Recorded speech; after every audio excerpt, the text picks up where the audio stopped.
మరి సమయంలో దేవుని వాక్యం కొరకు అపోస్తలుడైన పౌలు తిమోతికి రాసిన 2వ పత్రిక 3వ అధ్యాయము మొదటి 5 వచనాలు మనము చదువుకుందామని. అపోస్తలుడైన పౌలు తిమోతికి రాసినటువంటి 2వ పత్రిక 3వ అధ్యాయము మొదటి 5 వచనాలు మనము చదువుకుందాం. అంచె దినములలో అపాయకరమైన కాలములు వచ్చునని తెలుసుకొనుము. ఎలాగనగా మనుషులు స్వార్థప్రియులు, ధనాపేక్షులు, బింకములాడువారు, అహంకారులు, దూషకులు, తల్లిదండ్రులకు అవిధేయులు, కృతజ్ఞత లేనివారు, అపవిత్రులు, అనురాగరహితులు, అతి ద్వేషులు, అపవాదకులు, అజితేంద్రియులు, క్రూరులు, సజ్జన ద్వేషులు, ద్రోహులు, మూర్ఖులు, గర్వాంధులు, దేవుని కంటే సుఖానుభవం ఎక్కువగా ప్రేమించేవారు, పైకి భక్తి గల వారి వలె ఉండియు దాని శక్తిని ఆశ్రయించని వారున యుద్ధులు. ఇట్టి వారికి విముఖుడవై ఉండుము. ప్రభునందు ప్రియమైన దేవుని బిడ్డలారా, ఈ యొక్క బైబిల్ స్టడీలో మనము తిమోతికి రాసినటువంటి 2వ పత్రిక 3వ అధ్యాయము మొదటి వచనం నుండి 5వ వచనం వరకు మనము చదువుకున్నాం. మనం చదువుకున్నటువంటి ఈ వచనాల్లో పౌలు తిమోతిని హెచ్చరిస్తూ ఉన్నాడు. పౌలు తిమోతిని ప్రిపేర్ చేస్తూ ఉన్నాడు, సిద్ధపరుస్తూ ఉన్నాడు. మరి బైబిల్లో అనేక వాక్యాలు మనం చదివినప్పుడు, అనేక వాక్యాలు మనం విన్నప్పుడు అవి మనల్ని ఎంతో సిద్ధపరుస్తాయి. పౌలు తన ఆత్మీయమైన కుమారుడైనటువంటి తిమోతికి ఉత్తరాన్ని రాస్తూ ఆయన ఎంతగానో సిద్ధపరుస్తున్నాడు. చూడండి ఏమని చెప్పాడో గమనించండి. దేవుని వాక్యంలో మనం చూచినట్లయితే ఏమని రాయబడింది చూడండి. ఏమని రాయబడింది? అంచె దినములలో అపాయకరమైన కాలములు వచ్చునని తెలుసుకో. తిమోతి అంచె దినములలో అపాయకరమైన కాలములు వచ్చునని తెలుసుకొనుము. దీని గురించి ఏమని రాయబడింది? అంచె దినములంట, అపాయకరమైన కాలములంట. అంచె దినములు అపాయకరమైనటువంటి కాలాలు. అంచె దినాలు అంటే బైబిల్లో ఒక మాట వ్రాయబడి చూడండి. అంచె దినాలు ఎప్పటి నుంచి ప్రారంభమైనాయి? హెబ్రీయులకు రాసిన పత్రిక 1వ అధ్యాయము 1వ వచనం నుండి చదివితే అంచె దినాలు ఎప్పటి నుంచి ప్రారంభమైనాయి చూడండి. పూర్వకాలమందు నానా సమయములలో నానా విధములుగాను ప్రవక్తల ద్వారా మన పితరులతో మాట్లాడిన దేవుడు ఈ దినముల అంతమందు కుమారుని ద్వారా మనతో మాట్లాడాను. అంచె దినాలు ఎప్పుడు ప్రారంభమైనాయంటే యేసు ప్రభు ఈ భూలోకానికి వచ్చినప్పుడే అంచె దినాలు ప్రారంభమైనాయి. ఈ దినముల అంతమందు దేవుడు తన కుమారుని ద్వారా మనతో మాట్లాడాను అంటే యేసు ప్రభు ఈ భూలోకానికి వచ్చినప్పుడే ఈ అంచె దినాలు ప్రారంభమైనాయంటే ఆ రోజులే అంత్య దినాలు అయితే ఈ రోజులు ఇంకెంత అంత్య దినాలుగా ఉన్నాయో మీరు గమనించవచ్చు. పౌలు తిమోతికి రాస్తూ ఏమని చెప్పాడు? అంచె దినములలో నెక్స్ట్ ఏంటో తెలుసా? అపాయకరమైన కాలములు వచ్చునని తెలుసుకొనుము. In the last days we will have terrible times అంట. అపాయకరమైన కాలాలంటే ఏంటి చెప్పండి ఇంగ్లీష్లో? Terrible times. అపాయకరమైనటువంటి కాలాలండి. ఏ టైమ్స్ ఇవి? మరి ప్రియమైన దేవుని బిడ్డలారా, పాపం ఎంతో పెరిగిపోయింది. ఒకరికొకరు చంపుకోవడాలు ఎక్కువైపోయింది, టెర్రరిజం ఎక్కువైపోయింది. మరి గమనించండి, ఇవన్నీ కూడా మనం చూసినప్పుడు మనము ఆ దినములోనే అంచె దినాలంటే ఈ దినాల్లో ఇంకెంత అంచె దినాల్లో ఉన్నామో గమనించండి. అంచె దినములలో అపాయకరమైన కాలములు వస్తాయని తెలుసుకో తిమోతి. నువ్వు సిద్ధపడాలని అన్నట్టుగా పౌలు తన ఆత్మీయ కుమారుని హెచ్చరిస్తున్నాడు. అంచె దినాల్లో ఇంకేముంటాయో చూడండి. 4వ అధ్యాయము తిమోతికి రాసిన మొదటి పత్రిక 4వ అధ్యాయము మొదటి వచనం చదవండి. తిమోతికి రాసిన మొదటి పత్రిక 4వ అధ్యాయం మొదటి వచనం. అయితే కడవరి దినములలో కొందరు అబద్ధికుల వేషధారణ వలన మోసపరచు ఆత్మల యందును దయ్యముల బోధ యందును లక్ష్యముంచి, అంచె దినాల్లో దయ్యాల బోధ ఉంటుందంట. అనగా ఈ యొక్క దయ్యాలు ఎక్కువ విజృంభిస్తాయి. మానవ చరిత్రలో ఏ నాడు కూడా లేనంత పాపము ఈనాడు ప్రపంచంలో విస్తరించిపోయిందండి.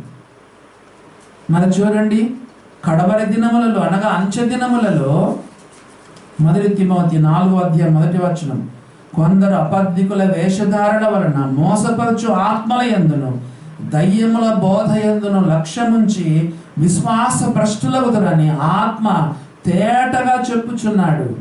అంటే ఈ యొక్క డీమన్స్ ఇన్ఫ్లుయెన్స్ ఎక్కువగా ఉంటుందని. ఈ రోజుల్లో చూడండి, ఎక్కువగా దురాత్మలతో పీడింపబడుతున్నారు, దయ్యాలు పట్టిన వారుగా ఉన్నారు. ప్రియులారా, మరి గమనించండి, డీమన్ పొసెస్డ్ పీపుల్ బైబిల్ ఎంతో స్పష్టంగా రాయబడింది. కడవరి దినములలో కొందరు అబద్ధికుల వేషధారణ వలన దయ్యముల బోధ యందు లక్ష్యం ఉంచుతారు. అనగా దయ్యాలు ఎక్కువగా ఇన్ఫ్లుయెన్స్ చేస్తాయి. ఆ సమయంలో ఇంకా పౌలు ఏం చెప్తున్నాడో చూడండి. అంచె దినములలో అపాయకరమైన కాలములు వచ్చునని తెలుసుకొనుము. 2వ వచనం, ఎలాగనగా అని చెబుతూ మనుష్యులు ఎట్లుంటారో 19 రకాలైన మనుషుల గురించి పౌలు చెప్తున్నాడండి. మనము 1వ వచనం నుండి లేదా 2వ వచనం నుండి 5వ వచనం వరకు చూస్తే 19 రకాలైన మనుషులు ఇక్కడ మనం చూడగలం. 19 రకాలైన మనుషులు చూడండి ఎంత విచిత్రంగా అయిపోయినారు. రకరకాలైన మనుషులు అంచె దినాలలో ఈ అపాయకరమైనటువంటి కాలాల్లో మనుషులు రకరకాలుగా ఉన్నారు. ప్రియులారా, మనము మాత్రం అలాగా ఉండకూడదు. మనము భిన్నమైనటువంటి వారు, మనం ప్రభువుని నమ్ముకున్నటువంటి వారు. అందుకే 5వ వచనంలో లేదా 5వ వచనంలో ఆఖరిగా ఏమన్నాడు చూడండి, ఇట్టి వారికి విముఖుడవై ఉండము. Be set apart from those people. అలాంటి వారికి విముఖుడుగా ఉండు, వాళ్ళ దగ్గర నుండి నువ్వు పక్కకి వెళ్ళిపో అని పౌలు చెప్తున్నట్టుగా మనం చూడగలుగుతున్నాం.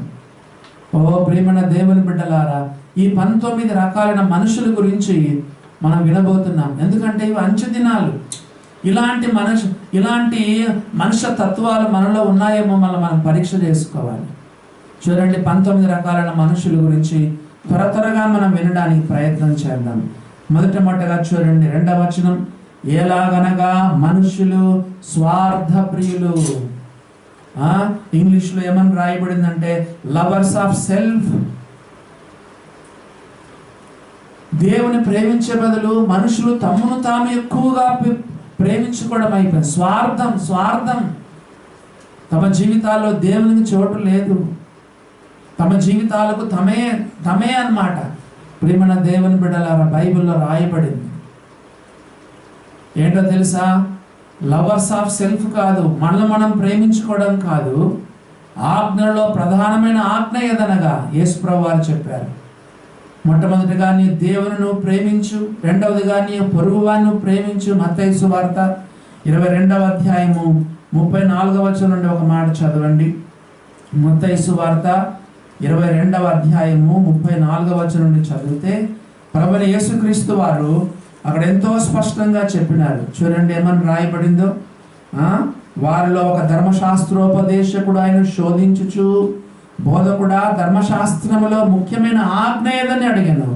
అందుకని నీ పూర్ణ హృదయముతోను, నీ పూర్ణ ఆత్మతోను, నీ పూర్ణ మనసుతోను నీ దేవుడైన ప్రభువును ప్రేమింపవలనది. ఇది ముఖ్యమైనది, మొదటిదినైన ఆజ్ఞ. నిన్ను వలె నీ పొరుగు అని ప్రేమింపవలనది 2వ ఆజ్ఞ.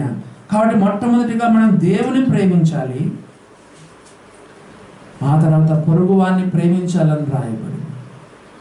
కానీ మనం ఎట్లున్నాం చెప్పండి? మనుషులు ఎట్లున్నారంట? They started loving themselves, they started worshipping themselves కదండి. దేవుని ప్రేమించాలి, దేవుని ఆరాధించాలి. ఈ రోజుల్లో మనుషులు తమ్మును తాము ఆరాధన చేసుకుంటున్నారు, తమ్మును తాము ఎంతగానో ప్రేమించుకుంటున్నారు. ప్రియులారా గమనించండి, ఈ అంచె దినాల్లో ఇది ఎక్కువగా ఉంటుందండి. మొట్టమొదటిగా ఏమని దేవుడు రాయించినాడు చూడండి, lovers of self, lovers of self, స్వార్థ ప్రియులు, తమ్మును తాముగా ఎక్కువగా ప్రేమించుకునేవారని దేవుని వాక్యంలో మనం చదువుతున్నాం. తమ్మును తాము ఆరాధన చేసుకునే వాళ్ళు ఎక్కువైపోయినారు, తమ్మును తాము గొప్పలు చెప్పుకునేటువంటి వాళ్ళు. ఓ ప్రియమైన దేవుని బిడ్డలారా, అందుకే మీరు చూడండి, ఈ రోజులు ఎక్కడ చూసినా సెల్ఫీలు తీసుకుంటా ఉంటారు. ఎక్కడ చూసినా సెల్ఫీలు, తమ ముఖాలను తామే చూసుకోవడం, తమ అందాన్ని తామే చూసుకోవడం, ఎంతో మురిసిపోవడం. ఎన్ని ఫోటోలు అండి, మొబైల్లో సెల్ఫీలు తీసుకోవడం ఎక్కువైపోయింది. తమ అందాన్ని చూసుకొని వాళ్ళంతగా వాళ్ళే మురిసిపోతారు. దేవుని వాక్యము ఎంత చక్కగా నెరవేర్చబడిందో చూడండి. ప్రియులారా, మనము దేవుని బిడ్డలము, స్వార్థ ప్రియులుగా మనం ఉండద్దు. లవర్స్ ఆఫ్ సెల్ఫ్, మనం ప్రేమించుకునే ఉండకూడదు. రెండవ రకమైన మనుషులను చూడండి ఏమని రాయబడిందో. రెండవ రకమైన మనుషులు చూస్తే ఏమని రాయబడింది, ధనాపేక్షులు, లవర్స్ ఆఫ్ మనీ. రెండవ రకమైన మనుషులు ఎవరో తెలుసా, ధనాపేక్షులు అని రాయబడింది. ప్రియులారా, విశ్వాసులు పెద్ద పెద్ద పాపాలు చేయకపోవచ్చు, మరి వ్యభిచారమని, దొంగతనమని, నరహత్య అని ఇలాంటి పెద్ద పెద్ద పాపాలు చేయకపోవచ్చు. కానీ విశ్వాసులు చాలా మంది డబ్బు అనే శోధనలో పడిపోయినారు. ఇదే పౌలు ఇదే తిమోతికి రాశాడు. మొదటి తిమోతి 6వ అధ్యాయం 10వ వచనంలో ఏమని రాశాడు చెప్పండి. ఓ తిమోతి, ధనాపేక్ష సమస్తమైన కీళ్లకు మూలం. The love of the money is the root cause of all evil. Loving the money and living for the money కదండి. డబ్బును ప్రేమించడం, డబ్బు కోసం జీవించడం. ఓ ప్రియులారా, ఆ తర్వాత ఏమని హెచ్చరించాడు, దైవజనుడా నీవైతే వీటిని విసర్జించు అని ఈ యొక్క పౌలు రాసినట్టుగా మనం చూడగలం. ప్రియమైన దేవుని బిడ్డలారా, ఈ రోజుల్లో ఎక్కువగా చెప్పండి, ఎక్కడ చూసినా డబ్బు డబ్బు డబ్బు కదా. ఇంకా ఎక్కువ సంపాదించాలి, ఉన్నది సరిపోదు, ప్లెజర్స్ ఎక్కువ కావాలి. ఆ తర్వాత ఆస్తిపాస్తులు సమకూర్చుకోవాలి, బిల్డింగ్లు ఇంకా సమకూర్చుకోవాలి, వస్తువాహనాలు ఇంకా సమకూర్చుకోవాలి. దేవుడు ఎంత ఇచ్చినా కూడా తృప్తి లేదని ధనాపేక్షులని కదండి. కష్టపడి సంపాదించుకోకుండా వాళ్ళను వీళ్ళను దోచుకొని చెడ్డ పనులు చేసి డబ్బును పొందుకోవడం, డబ్బును సమకూర్చుకోవడం. ఓ ప్రియమైన దేవుని బిడ్డలారా, ఈ ఆఖరి దినాల్లో ఈ విషయము ఎక్కువగా ఉంటుందని దేవుని వాక్యంలో మనం చూడగలమండి. ప్రసంగి గ్రంథము 5వ అధ్యాయము 10వ వచనాన్ని చూడండి ఏమని రాయబడిందో. ప్రసంగి గ్రంథము 5వ అధ్యాయము 10వ వచనంలో మనం చూచినట్లయితే అక్కడ ఒక వచనాన్ని మనం చూడగలం. ప్రసంగి 5వ అధ్యాయం 10వ వచనం, ద్రవ్యమునపేక్షించువాడు ద్రవ్యము చేత తృప్తి నొందడు, ధన సమృద్ధిని అపేక్షించువాడు దాని చేత తృప్తి నొందడు, ఇది వ్యర్థమే. ప్రియులారా, యాకోబు భక్త కోటికి రాశాడండి. యాకోబు భక్త కోటికి రాస్తూ 4వ అధ్యాయంలో ఏమన్నాడు తెలుసా, అంచె దినములయందు మీరు ధనమును కూర్చుకుంటుంది. ఓ ప్రియమైన దేవుని బిడ్డలారా, గమనించండి. భక్తులా చెప్పండి, అవును మనకు డబ్బు అవసరమే, ధనం అవసరమే, కానీ ఎంతవరకు మనకు అవసరం అంత ఉంచుకొని ఎక్కువగా మనం దేవుని సేవ ఖర్చు పెట్టాలి కదా. బీద సాధలకు మనం ఇవ్వాలి, విధవరాండ్రకు సహాయపడాలి, విశ్వాస గృహమునకు చెందిన వారి ఎడల మేలు చేయాలి కదండి. ఈ రోజుల్లో ఎంతో మంది బీద వాళ్ళకు సరైన ఆహారం లేదు. సంఘానికి చెందిన మరి కొంతమంది ఎంతమంది ఇబ్బందులు పడుతున్నారో మనం తెలియదండి. బైబిల్లో మొట్టమొదటిగా విశ్వాస గృహమునకు చెందిన వారి ఎడల మేలు చేయమని రాయబడింది. హౌస్ ఆఫ్ ఫెయిత్ మనం చూస్తే విశ్వాస గృహానికి చెందిన వారికి మేలు చేయమని రాయబడింది. కాబట్టి మనం చూస్తే ఏమని చెప్పాడు యాకోబు 5వ అధ్యాయంలో, అంచె దినముల యందు మీరు ధనమును కూర్చుకొంటిరి, అని వ్రాయబడిందని. ప్రియులారా, these are the last days. లోకస్తుల్లాగా విశ్వాసులమైన మనము ధనాపేక్షలుగా జీవించవద్దు. భార్య బిడ్డలకు, చదువులకు, ఉద్యోగాలకు, వివాహాలకు కొద్ది మనకు డబ్బు అవసరమే, కానీ వాటిపైన మనకు వ్యామోహము ఉండకూడదు. పౌలు తిమోతికి రాశాడు కదా, కొందరు దానిని ఆశించి విశ్వాసం నుండి తొలగిపోయి నానా బాధలతో తమ్మును తామే పొడుచుకునేది. అట్టివి మనుషులను నష్టములోను నాశనంలోను ముంచివేయును అని దేవుని వాక్యంలో రాయబడింది. కాబట్టి ఈ యొక్క అంచె దినాల్లో రెండవదిగా మనుషులు ఎట్లా ఉంటారంటే మరి లవర్స్ ఆఫ్ మనీ అని బైబిల్లో రాయబడింది. ప్రేమణ దేవుని బిడ్డలారా, విశ్వాసులమైన మనము పెద్ద పెద్ద పాపాలు చేయకపోవచ్చు, కానీ ఈ యొక్క ట్రాప్లో మనం పడిపోయే అవకాశం ఉందండి. డబ్బు పైన వ్యామోహం మనం ఉండకోకుండా మనం చూసుకోవాలి. ప్రియులారా, ధనాపేక్ష చేత ఎంతమంది చెప్పండి, ఇస్కరియోతు యూదా గురించి మనం మాటి మాటికి చెప్పుకుంటా ఉండే, వ్యభిచారం చేయలేదే, ఏదో పెద్ద పెద్ద నేరాలు ఏమి చేయలేదే, చెప్పండి. డబ్బు పైన ఆశ కలిగి 30 వెండి నాణాలకు ప్రభుని అమ్మేసినాడు. గమనించిన శిష్యుడైనటువంటి వాడు. ప్రేమణ దేవుని బిడ్డలారా, ఈ ధనాపేక్ష మనం పెద్ద పాపముగా మనం పరిగణించం, కానీ చూడండి ప్రియులారా, అంత మాత్రం కాకుండా మూడవదిగా పౌలు ఎవరిని గురించి హెచ్చరించినాడో చూడండి. మనం చదివితే మూడవదిగా మనం చూస్తే ఎవరి గురించి రాశాడు? మూడవ రకమైన మనుషులు బింకములాడువారు అని రాయబడింది. తెలుగులో అర్థం కాలేదు, కానీ ఇంగ్లీష్ బైబిల్ ఏముందో తెలుసా? బోస్ట్ఫుల్ పీపుల్ కదండి. బోస్ట్ఫుల్ పీపుల్, అవునా, అతిశయపడేటువంటి వాళ్ళు. ఓ ప్రియులారా, ఈ రోజుల్లో ఎంత అతిశయపడతారు. కొంతమంది అండబలము, కండబలము, ధనబలాన్ని బట్టి ఎంతో అతిశయపడతారండి. దేవుడు మనకు ఆరోగ్యం ఇవ్వలేకపోతే పొద్దున బెడ్లో నుంచి మనం లేవగలమా? చెప్పండి. అడుగు తీసి అడుగు వేయగలుగుతున్నామంటే దేవుని కృప కాదా? 20వ కీర్తనలో ఏమని రాయబడిందో తెలుసా? కొందరు రథములను గూర్చియు, కొందరు గుర్రములను గూర్చియు అతిశయపడుచుండగా మనము మన దేవుడైన యెహోవా నామమును బట్టి అతిశయపడదము. గమనించండి, ఆ కీర్తన చదవండి. 20వ కీర్తన. ఈ లోకంలో మనుషులు దేని బట్టి అతిశయపడుతున్నారు? 20వ కీర్తన 7వ వచనం. కొందరు రథములను బట్టి, కొందరు గుర్రములను బట్టి అతిశయపడుదురు. ఓ దేవుని బిడ్డ, దేవుడు నీకు మంచి చదువు ఇచ్చి ఉండొచ్చు, మంచి అందం ఇచ్చి ఉండొచ్చు, మంచి ఆరోగ్యం ఇచ్చి ఉండొచ్చు, ఆస్తిపాస్తులు, స్థితిగతులు దేవుడు నీకు ఇచ్చి ఉండవచ్చును. అంత మాత్రం అతిశయపడద్దు. వస్తు వాహనాలు దేవుడు నీకు ఇచ్చి ఉండవచ్చు, మంచి మేడలు మిద్దలు దేవుడు నీకు ఇచ్చి ఉండవచ్చును. కొందరు రథములను బట్టి, కొందరు గుర్రములను బట్టి అతిశయపడుదురు. మనమైతే మన దేవుడైన యెహోవా నామమును బట్టి అతిశయపడదుము. ఇర్మియా గ్రంథంలో ఏమని రాయబడిందో చూడండి. ఇర్మియా గ్రంథము 17వ అధ్యాయంలో ఏమని మనం చదువుతున్నాము? ఇర్మియా గ్రంథంలో ఒక వచనము మనం చూచినట్లయితే, అతిశయించువాడు 9వ అధ్యాయం అనుకుంటాను చూడండి. 9వ అధ్యాయం 24వ వచనం. ఇర్మియా గ్రంథము 9వ అధ్యాయం 24వ వచనం. అతిశయించువాడు దేనిని బట్టి అతిశయింపవలనగా, భూమి మీద కృప చూపుచు నీతి న్యాయములు జరిగించుచున్న యెహోవాను నేనే అని గ్రహించి నన్ను పరిశీలనగా తెలుసుకున్నటను బట్టి అతిశయింపవలను కదా.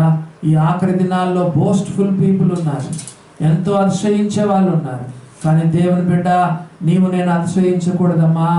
అయ్యా, మన అతిశయం ప్రభు మీదే ఉండాలి కదండి. ఆయనే అతిశయించువాడు ప్రభువునందే అతిశయింపవలెను వ్రాయబడినట్లుగా ఆయనే మన జ్ఞానం, నీతి, పరిశుద్ధత, విమోచనం అని రాయబడింది. మనం ఏదైనా అతిశయించాల్సి వస్తే ప్రభు పైన మనం అతిశయపడాలి కదండి. సామెతల గ్రంథము 27వ అధ్యాయము 1వ వచనం కూడా చూడండి. సామెతల గ్రంథము 27వ అధ్యాయము 1వ వచనం చదివితే ఏమని రాయబడింది చూడండి. సామెతల గ్రంథం 27వ అధ్యాయం 1వ వచనం. రేపటి దినమును గూర్చి అతిశయపడకుము, ఏ దినమున ఏది సంభవించునో ఏ దినమున ఏది సంభవించునో అది నీకు తెలియదు. రేపటి దినమును గురించి అతిశయపడకము. కొంతమంది నేను ఇది చేస్తాను అది చేస్తానని చెప్తా ఉంటారు. యాకోబు భక్త కోటికి రాస్తూ అదే చెప్పాడు కదండి. నేడైనను రేపైనను ఒకనొక పట్టణమునకు వెళ్ళి అడొక సంవత్సరం ఉండి వ్యాపారం చేసి లాభము సంపాదించమరండి అని చెప్పుకొని వారులారా. రేపేమి మీ జీవం ఏ పాటిది, రేపేమి సంభవించునో మీకు తెలియదు. కొంతసేపు కనపడి అంతలో మాయమైపోవు ఆవిరి వంటి వారు కారా. కాబట్టి ప్రభు చిత్తమైతే మనం బ్రతికి ఉండి ఇది అది చేతమని చెప్పుకునవలెను. ఇప్పుడైతే మీరు మీ డంబముల యందు అతిశయపడుతున్నారు. భక్త కోటి చూడండి, భక్త కోటి ఎలా తప్పిపోయినారో చూడండి. యాకోబు భక్త కోటి రాసిన పత్రిక.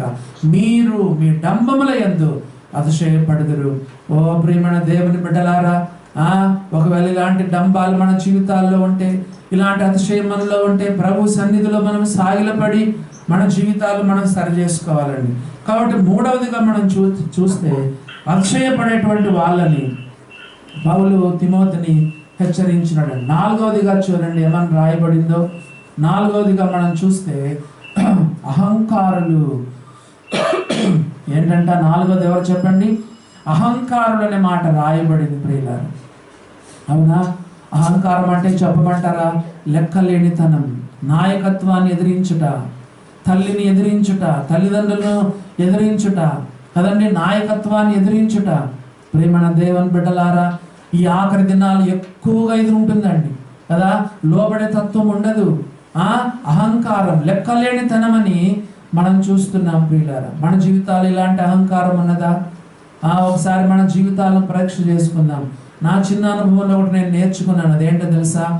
దేవుడు అహంకారాన్ని ఎదిరిస్తాడు, దీనులకు కృప చూపిస్తాడు. ప్రియులారా గమనించండి.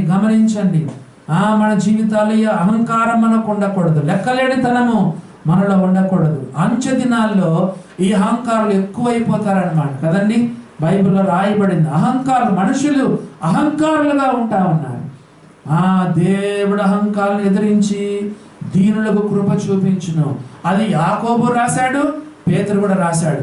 ఒక వచనము దేవుడు ఒకసారి కంటే ఎక్కువసార్లు రాయించాడంటే ఆ విషయాన్ని మనం చాలా సీరియస్గా తీసుకోవాలి. చదవండి, యాకోబు రాసిన పత్రిక 4వ అధ్యాయంలో ఆ మాట వ్రాయబడిందండి. యాకోబు రాసిన పత్రిక 4వ అధ్యాయము 6వ వచనం. కాదు గాని ఆయన ఎక్కువ కృపనిచ్చును, అందుచేత దేవుడు అహంకారాలను ఎదిరించి దీనులకు కృప అనుగ్రహించును అను లేఖనము చెప్పుచున్నది. పేతురు రాసిన మొదటి పత్రిక 5వ అధ్యాయము 5వ వచనం. చిన్నలారా, మీరు పెద్దలకు లోబడి ఉండుడి. మీరందరు ఎదుటి వానిడల దీన మనస్సును వస్త్రము ధరించుకొని మిమ్మును అలంకరించుకొనుడి. దేవుడు అహంకారాలను ఎదిరించి దీనులకు కృప అనుగ్రహించును. యాకోబు ఈ మాట రాశాడు. చెప్పండి. పేతురు కూడా ఈ మాట రాశాడు. అమ్మా అయ్యా, ఎంతో ఎప్పుడు కూడా తగ్గింపు కలిగి ఉండు కదా. అహంకారులుగా మనం జీవించవద్దు. ఎప్పుడు కూడా దీనులుగా ఉండాలి. యేసు ప్రభువు ఏం చెప్పారు? తన గురించి ఏం చెప్పుకున్నాడు చెప్పండి? నేను సాత్వికుడను, దీన మనసు గలవాడను గనుక మీ మీద నా కాడి ఎత్తుకొని నా యుద్ధ నేర్చుకొనండి.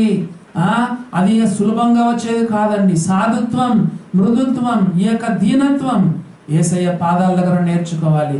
ఆయన కాడిని మనం మీద ఎత్తుకొని అది నేర్చుకోవాలి. ఈ రోజుల్లో ఎక్కడ చూసినా కూడా అహంకారత్వం కదండి. మరి తన పిల్లలారా చెప్పండి, అహంకారం మీలో ఉన్నదా? మరి ఉద్యోగస్తులారా, మీ యొక్క అధికారులను ఎదిరించే వాళ్ళుగా ఉన్నారా? గమనించండి. కోడళ్ళుగా ఉన్నటువంటి వాళ్ళు అత్తమ్మకు లోబడుతున్నారా? గమనించండి. ఇవన్నీ దేవుడు చూస్తారండి. ఇవన్నీ దేవుడు చూస్తాడు. అహంకారులుగా దేవుని బిడ్డలు ఉండకూడదని దైవ గ్రంథమైన బైబిల్లో మనము చదువుతున్నామండి. యెషయా గ్రంథము 3వ అధ్యాయంలో ఒక మాట చూడండి. యెషయా గ్రంథము 3వ అధ్యాయంలో ఒక వచనాన్ని మనం చదువుతామండి. ఈ కాలంలో ఉన్నటువంటి యవనస్తులు ఎట్లున్నారో చూడండి. యెషయా గ్రంథము 3వ అధ్యాయము 16వ వచనం చదువుతున్నాను. మరియు యెహోవా సెలవిచ్చినదేమనగా, సియోను కుమార్తెలు గర్విష్ఠురాండ్రై మెడచాచి నడచుచు, ఓరచూపులు చూచుచు, కులుకుచూ నడుచుచు తమ కాళ్ళ గజ్జలను మ్రోగించుచున్నారు. Easily we can identify such kind of people అండి. వాళ్ళ యొక్క చూపుల్లో, వాళ్ళ నడకలో, వాళ్ళ యొక్క మాట్లాడే విధానంలో వాళ్ళు ఎలాంటి వాళ్ళో సులభంగా మనకు అర్థం చేసుకోవచ్చండి. ఓ ప్రియమైన దేవుని బిడ్డలారా, తిమోతికి చెప్తున్నాడు, తిమోతి ఇట్టి వారికి విముఖుడవై ఉండు. ఇలాంటి వారి గ్రూపులో మనం ఉండకూడదని. మనం దేవుని నమ్ముకున్న బిడ్డలం.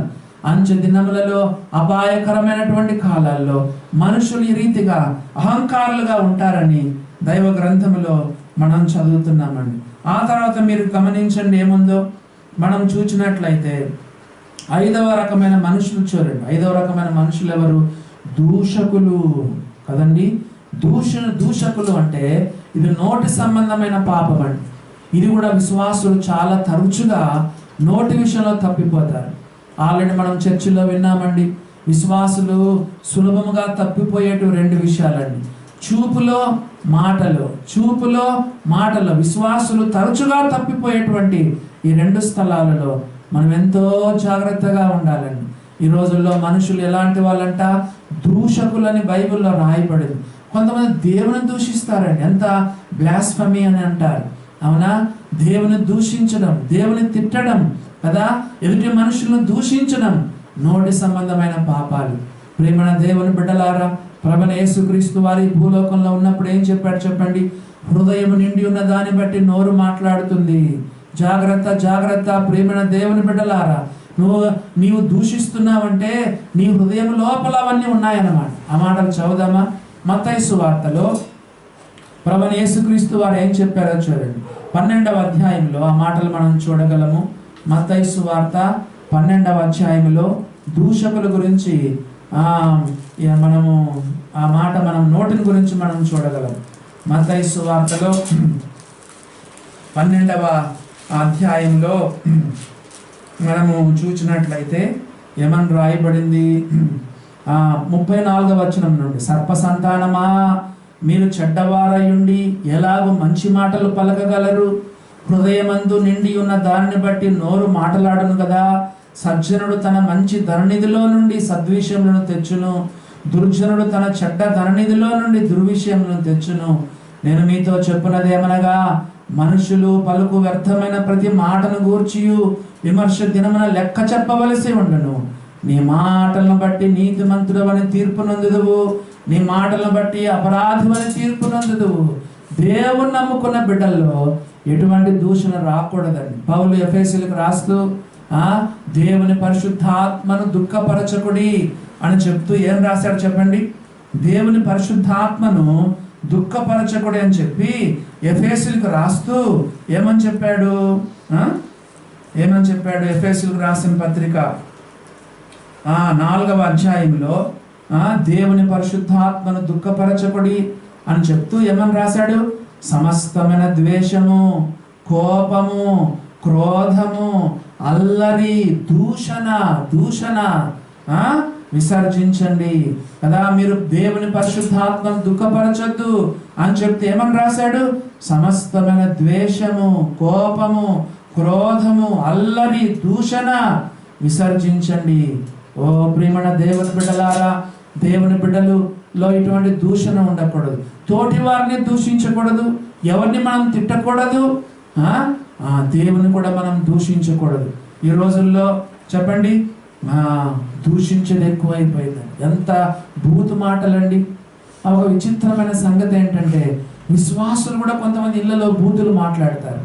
భార్యను మాట్లాడడం, పిల్లలను మాట్లాడడం, కొన్నిసార్లు భర్తను మాట్లాడడం. చర్చిలో బాగుంటారు కానీ ఇంట్లో కొంతమంది భయంకరమైన బూతులు మాట్లాడతారు. ఆఫీసులో కూడా భయంకరమైన దూషణలు మాట్లాడతారు. ప్రియులారా, ఇవి దేవుని పరిశుద్ధాత్మను దుఃఖపరిచే సంగతులను మనం వింటున్నాం. ఆ తర్వాత చూడండి, మనం చూస్తే ఆరవదిగా చూడండి, డిసోబీడియంట్ టు పేరెంట్స్ కదండి. తల్లిదండ్రులకు అవిధేయులు. కొంతమంది యవన బిడ్డలు వాక్యాన్ని వింటున్నారు. యవన బిడ్డలారా గమనించండి, దేవుడు చాలా స్పెసిఫిక్గా ఈ మాటలు రాయించాడు. ఈ అంచె దినాలలో పిల్లలు తల్లిదండ్రుల మాట వినరు, తల్లిదండ్రులకు అవిధేయులు. అస్సలు వాళ్ళ యొక్క సలహా తీసుకోరు, వాళ్ళ మాట వినరు. తల్లిదండ్రులు ఎప్పుడు కూడా మన మేలు కోరతారండి. తల్లిదండ్రులు పిల్లల కొరకు ఎంత త్యాగం చేస్తారు తెలుసా?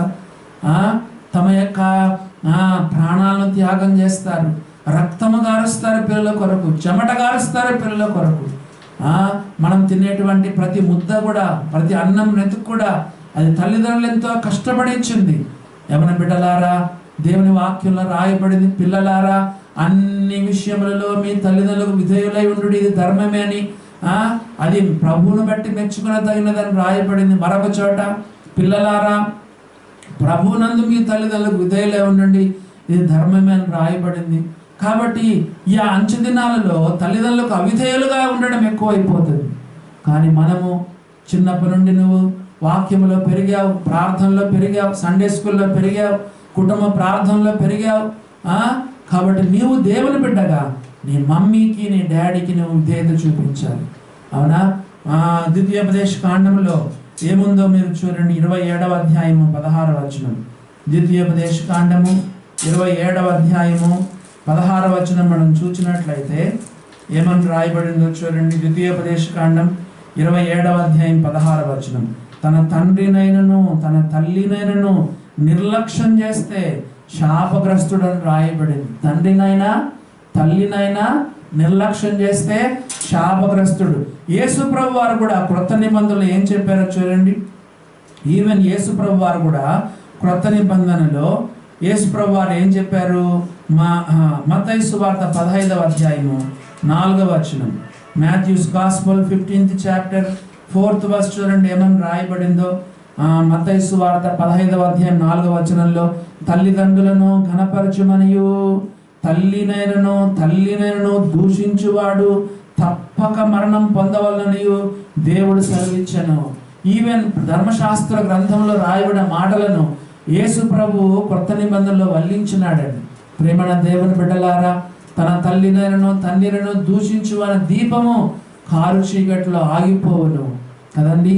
ఓ ప్రేమణ దేవుని బిడ్డలారా, దేవుని వాక్యాలు ఎంతో కఠినంగా ఉన్నాయి.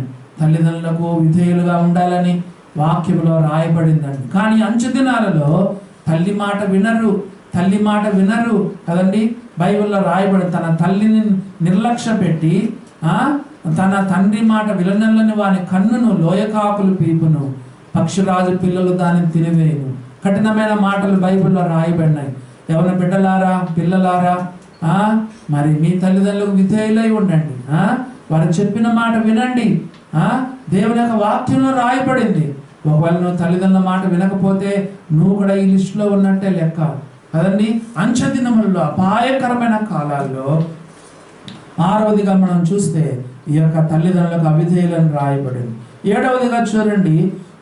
7వదిగా మనం చూస్తే కృతజ్ఞత లేని వారు అని రాయబడింది. అన్గ్రేట్ఫుల్ కదా, పీపుల్ విత్ అన్గ్రేట్ఫుల్ కదండి. పీపుల్ ఎటువంటి ప్రజలు ఎట్లున్నారు? కృతజ్ఞత లేని వారుగా ఉన్నారండి. అవునా? దేవుడు అంటే లెక్కాజమ లేదు. దేవుడు ఎన్ని మేలు చేస్తున్నా దేవుని చెప్పండి, దేవుని కృతజ్ఞత చెల్లించే వాళ్ళు లేరు. ప్రియులారా గమనించండి, బైబిల్లో ఏమని రాయబడింది? ఆయన దేవుని యొక్క వాక్యంలో ఏం చదువుతున్నాం మనము? ఆయన చెడ్డవారి మీదను మంచివారి మీదను తన సూర్యుని ఉదయింపజేసి నీతిమంతుల పైన అనీతిమంతుల పైన తన వర్షము కురిపింపజేస్తున్నాడు. దేవుడు మనకి ఎన్ని మేలు చేస్తున్నాడండి. నీళ్ళు లేకపోతే కొంచెం బతకొచ్చు, అన్నం లేకపోయినా కొన్ని రోజులు బతకొచ్చు, సూర్యరశ్మి లేకపోతే బతకగలమా? గాలి లేకపోతే మనం బతకగలమా? చెప్పండి. దేవుడు మనకు ఆరోగ్యం ఇవ్వకపోతే మనం బతకగలమా? దేవుడు మన జీవితాలు ఎన్ని మేలు చేస్తున్నాడు కదండి. ఈ లోకంలో ప్రభు కొరకు కృతజ్ఞత కలిగి మనం జీవించాలి. ఈ లోకంలో ఇప్పుడు అంచె దినాలు ఎట్లున్నారంటే అన్గ్రేట్ఫుల్ పీపుల్ కదండి. ఏమాత్రం కూడా దేవునికి కృతజ్ఞత చెల్లించేవారుగా లేరండి. దేవుడు అందరికి ఉపకారని దేవుని వాక్యంలో మనం చూస్తున్నాం. అన్నిటికంటే మించిన మేలుగా దేవుడు తన కుమారుని పంపించి మన గొప్ప రక్షణ ఇచ్చాడు. ప్రియులారా, ఈ రక్షణ గురించి మనం ఎంత దేవునికి వందనాలు చెల్లించాలి. మన పాత లెక్క అంతా పోయింది, మన పాపమంతా పోయింది. ప్రభు మనల్ని ఎంతగానో క్షమించినాడు. ప్రభుకు మనం ఎంత కృతజ్ఞత కలిగి మనం జీవించాలి. అంచె దినాల్లోనంట కృతజ్ఞత లేని వారు. దేవుని బిడ్డ, నీ రక్షణ కొరకు దేవునికి ప్రతిరోజు వందనాలు చెల్లిస్తున్నావా? దేవుడు నీకు చేసిన మేలును బట్టి దేవునికి ఎంతో వందనాలు చెల్లిస్తున్నావా? దావీదు తన ప్రాణంతో ఏం చెప్పుకున్నాడు? నా ప్రాణమా యెహోవాను సన్నుతించుము, నా అంతరంగ సమస్తమా ఆయన పరిశుద్ధ నామమును సన్నుతించుము, నా ప్రాణం యెహోవాను సన్నుతించుము. ఆయన చేసిన ఉపకారాల్లో దేన్ని మర్చిపోవద్దు కదండి ప్రియులారా. మనం దేవుని ఎంతో మనం కృతజ్ఞతతో స్తుతించాలి కదండి. మనం దేవుని ఎంతగానో స్తుతించాలి ప్రియులారా. కృతజ్ఞత లేని వారు, అన్గ్రేట్ఫుల్ పీపుల్ కదండి. ఓ ప్రియులారా, అలాంటి వారంగా మనం ఉండద్దు. తిమోతి, ఇటు వారి గుంపులో నువ్వు ఉండద్దు, ఇటు వారికి నీవు విముఖుడవై ఉండమని పౌలు తిమోతిని హెచ్చరిస్తున్నట్టుగా వ్రాయబడింది. అది మనం చూసినట్లయితే 7వది. 8వదిగా చూడండి. 8వదిగా చూస్తే అంచె దినాల్లో అపాయకరమైన కాలాల్లో 8వదిగా మనుషులు ఎట్లుంటారు? అపవిత్రులు కదండి, అపవిత్రులు, అన్హోలీ పీపుల్. ప్రియులారా, ఎవరంట చెప్పండి? అన్హోలీ పీపుల్, అపవిత్రులు. ఈ రోజుల్లో ప్రపంచమంతా మీరు చూడండి, ఎక్కడ చూసినా అపవిత్రత అపవిత్రత అపవిత్రత. ఏంటో తెలుసా? అపవిత్రాత్మ పట్టిన వాళ్ళుగా ఉంటారండి. దయ్యాలకు ఇంకొక పేరు ఏంటో తెలుసా? అపవిత్రాత్మ. కొత్త నిబంధనలో మనం సువార్తల్లో చూడగలం. అపవిత్రమైన జీవితం జీవించే వాళ్ళు ఎవరంటే అపవిత్రాత్మ పట్టిన వాళ్ళు ఉంటారు అన్నమాట కదండి. ఓ ప్రియులారా, గమనించండి. లోకమంతా అపవిత్రతగా జీవిస్తుందండి. పాముకు కూరల్లో విషమైతే, తేలుకు కొండిలో విషమైతే, మనుషునికి నిలువెల్లా విషమైపోయింది. కళ్ళతో, చేతులతో, నోటితో, మరి పదండి ప్రతి అవయవంతో పాపం పాపం పాపం చేస్తా ఉన్నాం. దేవుని బిడ్డ, మరి నీవు నేను పరిశుద్ధంగా జీవించాలి. పేతురు రాసిన మొదటి పత్రిక, నేను మొదటి అధ్యాయం 16వ వచనం కదండి. పేతురు రాసిన మొదటి పత్రిక మొదటి అధ్యాయము 13వ వచనంలో 16వ వచనంలో ఏమని రాయబడింది? నేను పరిశుద్ధుడినై ఉన్నాను గనుక మీరును పరిశుద్ధులై ఉండుడి.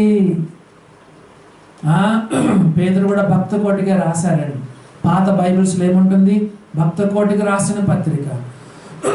పేతురు రాసిన మొదటి పత్రిక మొదటి అధ్యాయం 14వ వచనం, నేను పరిశుద్ధుడినై ఉన్నాను కనుక మీరును పరిశుద్ధులై ఉండుడి అని వ్రాయబడి ఉన్నది. ఆ తర్వాత మనం చూస్తే 16వ వచనంలో, మిమ్మును పిలిచిన వాడు పరిశుద్ధుడై ఉన్న ప్రకారము మీరును సమస్త ప్రవర్తన యందు పరిశుద్ధులై ఉండండి. కొన్ని ఏరియాస్లోనే కాదు, సమస్తమైన ప్రవర్తన యందు పరిశుద్ధులై ఉండండి. చూపుల్లో, తలంపుల్లో, అవన్నీ మాటల్లో, వినికిడిలో, ప్రవర్తనలో, నడకలో, పడకలో, మన సమస్త ప్రవర్తనలో పరిశుద్ధంగా ఉండాలని రాయబడింది. దేవుని బిడ్డ, పాప విషయంలో రాజీ పడద్దు. హెబ్రీయులకు రాసిన పత్రిక 12వ అధ్యాయంలో మీరు గమనించండి ఏమని రాయబడిందో. పరిశుద్ధత లేకుండా ఎవడు ప్రభువును చూడడు. పవిత్రత చాలా ప్రాముఖ్యమైనది. నమ్ముకున్నానులే, బాప్తిసం తీసుకున్నానులే, ఆరాధన చేస్తున్నానులే, ఎట్లున్నా పరలోకానికి పోతానులే అని కాన్సెప్ట్ ఉండద్దు ప్రియులారా. బైబిల్లో ఒక వచనమే చూసుకోవద్దు. బైబిల్లో ఒక వచనాన్ని చూసి ఆనందపడద్దు. వేరే వచనాలు కూడా బైబిల్లో రాయబడింది. పరిశుద్ధత లేకుండా ఎవడు ప్రభువును చూడడు. 12వ అధ్యాయం హెబ్రీ 12:14 చదవండి. అందరితో సమాధానమును పరిశుద్ధతయు కలిగి ఉండటకు ప్రయత్నించుడి. అందరితో పరిశుద్ధంగా ఉండు కదండి. అందరితో మిస్బిహేవ్ చేయొద్దు. ఎవరితో పడితే వాళ్ళతో మిస్బిహేవ్ చేయొద్దు.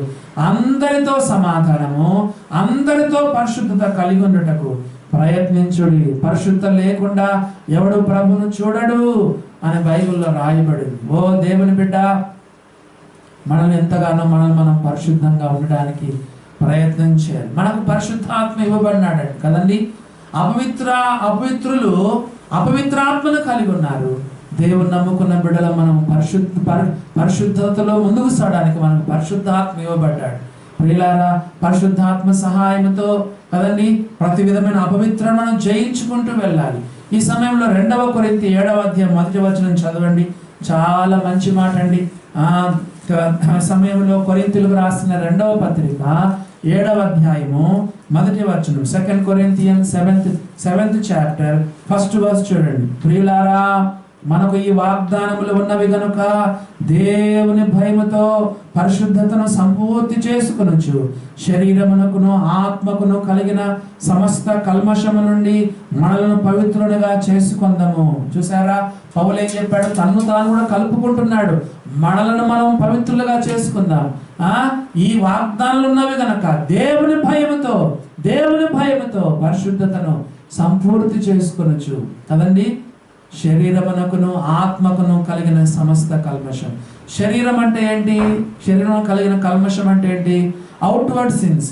ఆత్మకు కలిగిన సమస్త కల్మషం ఏంటంటే ఇన్నర్ సిన్స్ కదండి, సీక్రెట్ సిన్స్. ప్రియులారా, బాహ్యమైన పాపాలు, రహస్యమైన పాపాలు కదా. వాటిని విషయంలో మనము ఏం చేయాలి? శరీరమునకును ఆత్మకును కలిగిన సమస్త కల్మషము నుండి మనలను మనమే పవిత్రపరచుకుందాము. ఎవరంతకు వాళ్ళు. వి అవర్ సెల్స్ అనే మాట బైబిల్లో వ్రాయబడింది. కాబట్టి మనం చూస్తే ఈ యొక్క అంత్య దినములలో, అపాయకరమైన కాలాల్లో ఈ యొక్క అపవిత్రులు కదండి. 8వదిగా అపవిత్రుడు అనేటువంటి మాట బైబిల్లో మనం చదువుతున్నాం. ఆ తర్వాత చూడండి ఏమని రాయబడిందో. 9వదిగా చూస్తే అపవిత్రులు తర్వాత ఎవరు చూడండి? అనురాగరహితులు కదండి. అనురాగరహితులు, పీపుల్ వితౌట్ లవ్ కదండి. దేవుడు మనల్ని సృజించేటప్పుడు ఈ లోకంలో న్యాచురల్గా స్వభావ సిద్ధంగా ప్రేమను మనలో పెట్టాడు కదండి. స్వభావ సిద్ధంగా దేవుడు మనలో ప్రేమ అనే గుణాన్ని దేవుడు పెట్టాడు. కానీ కొంతమంది మనుషులు ఎట్లయిపోయినారంటే అనురాగరహితులని దేవుని వాక్యంలో మనం చదువుతున్నాం. కొంతమందికి ఆ యొక్క లవ్ అనేది ఉండదు, అఫెక్షన్ అనేది ఉండదు, ఎమోషన్స్ ఉండవు, ఫీలింగ్స్ ఉండవు కదండి. కొంతమంది మరి హృదయం లేని మనుషుల్లాగా, హార్ట్లెస్ పీపుల్. కొంతమంది ఎట్లా బిహేవ్ చేస్తారంటే అసలు అతనికి హృదయం ఉందా? అసలు హృదయం దేనికి? హృదయాన్ని సింబల్గా, లవ్కి సింబల్గా ఏం వాడతారు చెప్పండి?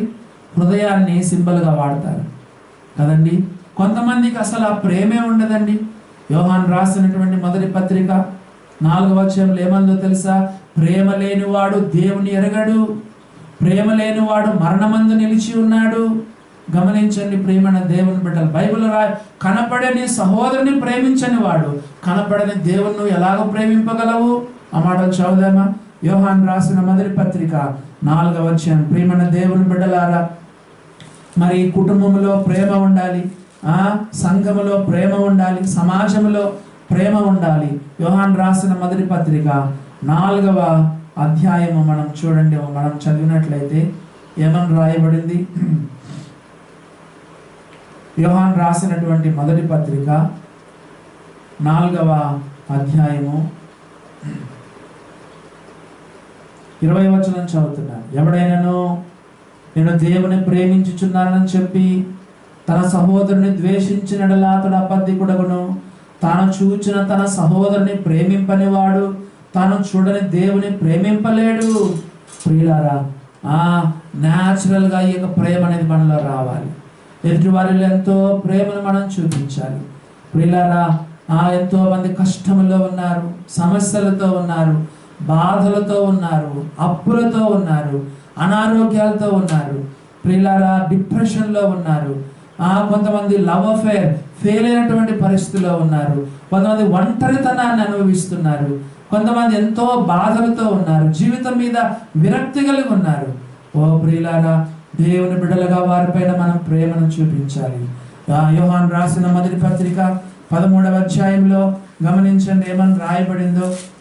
యోహాను రాసిన మొదటి పత్రిక 13వ అధ్యాయంలో యొక్క యోహాను ఏం చెప్తున్నాడో చూడండి.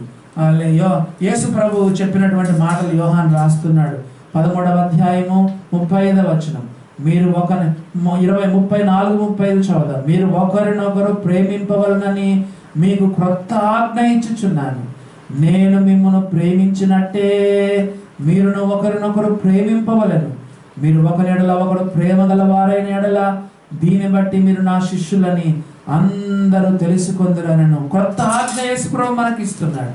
కానీ ఈ అంచె దినాలలో ప్రేమన దేవుని బిడ్డలారా, అపాయకరమైన కాలాల్లో మనుషులు మరి 9వ రకమైన మనుషులు ఎటువంటి వాళ్ళు అంటే అనురాగ రహితులు, పీపుల్ వితౌట్ లవ్. అఫెక్షన్ ఉండదు, ఫీలింగ్స్ ఉండవు, ప్రేమ ఉండదు కదండి. ఏ రకంగా కూడా కనీసం మాటలో కానీ ప్రవర్తనలో కానీ ప్రేమను కనపరచిన పరిస్థితి.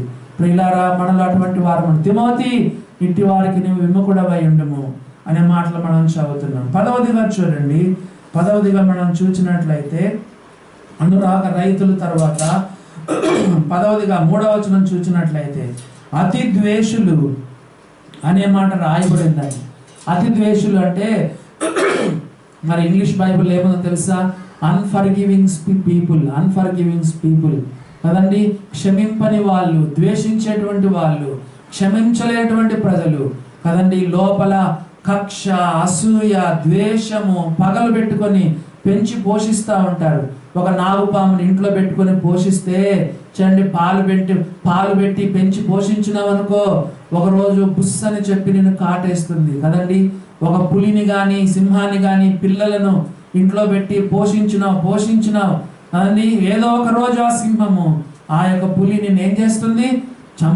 చంపేస్తుంది లేదా గాయపరుస్తుంది. ప్రియులారా గమనించండి, అన్ఫర్గివింగ్ స్పిరిట్ అనేది చాలా భయంకరమైనదండి కదా. అతి ద్వేషులు అంటే ఇంగ్లీష్ బైబిల్ ఏముందంటే అన్ఫర్గివింగ్ స్పిరిట్ కదండి. క్షమింపలేనటువంటి వాళ్ళు, ద్వేషించేటువంటి వాళ్ళు. ప్రియులారా ఈ రాత్రి వేళ ఒక చిన్న ప్రశ్న, నీ జీవితంలో ఇంకా క్షమించలేని వ్యక్తి ఎవరైనా ఉన్నారా? హృదయంలో ఆ యొక్క ద్వేషము, ద్వేషము, కక్ష, అసూయ, పగలు లోపల పెట్టుకున్నావా? సామెతల గ్రంథంలో తన అంతరంగంలో పగ ఉంచుకున్నవాడు అబద్ధికుడని రాయబడింది. క్షమించుకో. ప్రభు నేర్పిన ప్రార్థనలు ఏమని రాయబడింది చెప్పండి? మీరు మనుషుల అపరాధాలు మీరు క్షమించకపోతే పరలోకపు తండ్రి కూడా మీ అపరాధంలో క్షమించడు. ప్రభు నేర్పిన ప్రార్థనలో, ప్రభువా మా రుణస్తులు మేము క్షమించిన ప్రకారము మమ్మల్ని కూడా నువ్వు క్షమించు ప్రభువా. ఓ ప్రేమణ దేవుని బిడ్డలారా గమనించండి, క్షమించుకునే మనస్సు మనలో ఉండాలి. మరి ఈ రోజుల్లో ఈ యొక్క మనుషులు ఎట్లున్నారు చెప్పండి?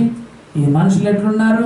పగ పెట్టుకుంటారు, కక్ష పెట్టుకుంటారు, ద్వేషిస్తారు, ప్రాణాలు తీస్తారు కదండి. ఎంత భయంకరమైన మనుషులండి ఈ రోజుల్లో, అంచె దినాలలో. గమనించండి ప్రియులారా, మనమైతే అలాంటి అతి ద్వేషులుగా ఉండకూడదు, కానీ క్షమించుకునే స్వభావం. కొలెస్సలకు రాస్తూ పౌలు ఏమని చెప్పినాడు చెప్పండి? కొలెస్సలకు రాస్తూ, ఎవడైనా హాని చేసినా కూడా కదండి, ఎవరైనా నీకు హాని చేసినా కూడా ఏమని రాయబడింది? ఎవడైనా 3:13 ఎవడైనా తనకు హాని చేసిన ఒకడు అనుకున్నాడలా ఒకరినొకడు సహించుచు ఒకరినొకడు క్షమించుడి, ప్రభువు మిమ్మల్ని క్షమించిన లాగున మీరును ఒకరినొకరు క్షమించండి. ప్రియమైన దేవుని బిడ్డలారా, ఇట్టి మనసు మనం కలిగి ఉండాలి. ఎఫెసీ 4:34 అందరికి తెలిసిన వచనం, ఒకని ఎడల ఒకడు దయ కలిగి కరుణాహృదయులై క్రీస్తునందు దేవుడు మిమ్మల్ని క్షమించిన ప్రకారం మీరును ఒకరినొకరు క్షమించండి. ప్రియులారా, దేవుడు మనల్ని ఎంతో క్షమించినాడు కాబట్టి మనం కూడా ఒకరినొకరు క్షమించాలి. మత్తయి సువార్త 18వ అధ్యాయంలో ఒక యజమానుడు ఒక దాసునికి 3,60,00,000 క్షమించాడు. మరలా చెప్తున్నాను, ఒక యజమానుడు మత్తయి సువార్త 18వ అధ్యాయంలో 3,60,00,000 క్షమిస్తే నేను కట్టలేను అని చెప్తే పాపం యజమానుడు క్షమించాడు. కానీ ఈ వ్యక్తి బయటికి వెళ్ళి తనకు 50 రూపాయలు అప్పున్న వాని గొంతు పెట్టుకున్నాడు కదండి. ప్రియులారా, ఎంత భయంకరమో చూడండి. దేవుడు నన్ను ఎంతగా క్షమించినాడు. ప్రియులారా, ఎంతో క్షమించినాడు కదా. ఎంత క్షమించాడంటే మనం వివరించలేము.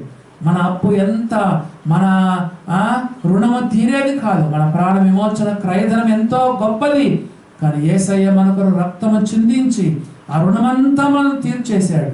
కానీ ప్రియులారా, మనం ఇప్పుడు ఇతరులను క్షమించే వాళ్ళగా ఉండాలని దైవ గ్రంథమైన బైబిల్లో మనం చూడగలుగుతున్నాం. ఆ తర్వాత చూడండి, ఆ తర్వాత మనం చూస్తే 11వదిగా మనం చూస్తే 3వ వచనంలో లేదా 4వ వచనంలో 3వ వచనంలోనే అపవాదకులు ఎన్నో చెప్పండి. ఇది అపవాదకులు అనేది 11వది. అపవాదకులు అంటే స్లాండరర్స్, అంటే ఇతరుల గురించి చెడ్డగా చెప్పడం, నేరాలు మోపడం కదండి.